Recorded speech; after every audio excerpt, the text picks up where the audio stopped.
I could not complete this course without speaking about your wow factor. What is your wow factor? How do you keep your client coming back? When you communicate, use words such as we, us, our. I don't know why, but as an employer, from my point of view, if I'm hiring somebody and after probably the first project, I hear them using these words, it kind of melts me towards them. And the reason why, because now their words shows me that they're invested also in my company. And I absolutely love this. This shows that you're already of a mindset of genuinely investing your time in their company. It's not just a quick buck. So it sounds simple, but trust me, use those words. Always communicate with your client throughout the project. We went through that, but I want to reiterate it because it's so important. Do not wait until just before the order is due to deliver. You drop a bombshell of any issues that may have arisen, okay? Always communicate, keep them in the loop. I'm going to show you some tips as well in the resources file and things that you can do that they just love while you're working on projects. I'm going to give you some tips. Send them daily or weekly reports of job progress. If using Google Drive, share your Google Sheet with them so they can check in on your progress as time goes by and add their feedback. And this is depending on what kind of project it is, but I'm going to show you how to do that. Invest in project management softwares to help you manage your project and also share jobs, assign tasks, or just communicate in real time on a project in hand. So I'll tell you real quick. Trello is pretty cool. I've used Trello before, but the reason why I use this when I'm working on really big projects for clients, I use Trello so they can see what I've assigned for myself, what's completed in that day, and what I've assigned for them. So it's easier for them to just add a file into Trello without, emailing it to me, and everything is just under one umbrella used by one software. And I'm going to send you the link in the resources file for Trello as well. I spoke about Trello. Great for project management. Slack is also a great tool to communicate in real time.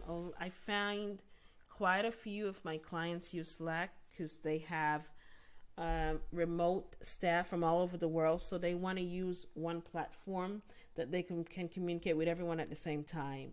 But as I said, I'll have all of these, so refer to the resource file for the list of the tools essentials for use.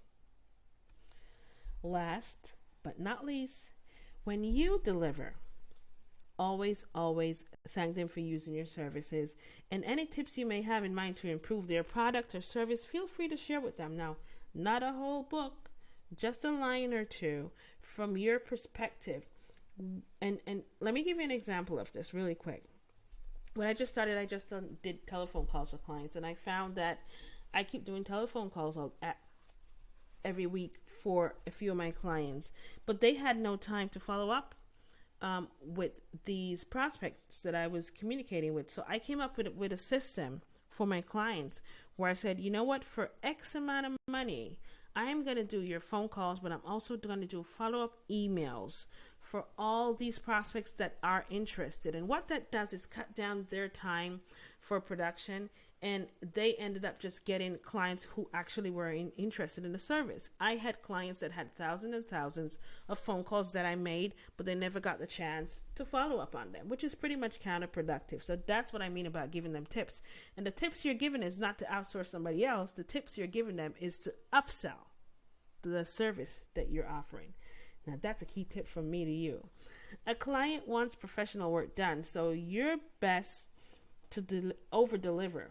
Always be looking for ways to upsell your projects like the tip I just gave you, and communicate as if you're in the same office. I'll give you additional tips as well. You can always consider to send your client a shared Excel sheet so they can check your progress. Less time consuming, and it is a neat way to get them to work with you. Again, transparency is key. Communicating with a client on Fiverr, you can always consider sending a voice note with your response instead of texting. Buyers, including myself, tend to pick up on personality and appreciate the move of, hearing your voice speaking about, something that they're interested in. Create bundle packages for your clients. Value for money. And if a buyer asks you about a service and you have never done it, please feel free to Google and YouTube for your information on it first before you say, oh no, I know nothing about it. Chances are you will see a tutorial that shows you something that you can actually complete on the project. I have had so many clients ask me about services. When I just started out, I had no idea, and I never said no. I always said, let me check on it. I just would respond. I'll just jump to Google and YouTube. And 9 out of 10 times I found that it was something that I actually could do. I remember the first time a client asked me if I could do a clickable PDF file. I was like, what is that? I had no idea. And when I Googled it, it was actually something I could do. And you know what? I actually started offering that service for quite a while. I made some good money just from clickable PDF files. Don't just settle with the service you have. Always be hungry to learn a new skill in either upgrading the service you already have or adding a new service to your portfolio. I want you to always think like this. Think about making money, and your learning ability always increases your earning capacity. Okay? I will see you in the next lecture. I hope you appreciate these tips.